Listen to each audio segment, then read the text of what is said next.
Gasolina tayo. Yan, si gasolina na to, hindi na to crudo. Noon na nagpagas ako dito, kinarga nila crudo. Pagas tayo 2,000. Okay, so ito yung part 2 nung yung scenario na yon. Okay naman yung sakyan. Umandar pa rin naman nung na-drain nila kasi nga nakarga ng crudo, ni-drain nila, tapos sinugasan yung sinugasan na yung tangke ng premium, tapos inuga-uga, tapos kinargaan ulit. Dali, hindi namalya yung sasakyan nung una.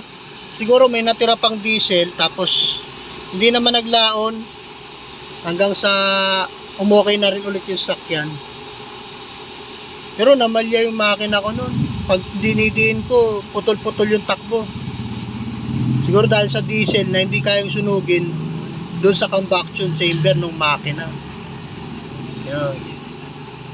Biniyahe ko pa yun, mula Cavite pauwi ng Pasay. Tapos nagkubaw pa kami. Tapos balik ako ulit ng Naik, Cavite. So yan, 2,000 natin, 36 liters.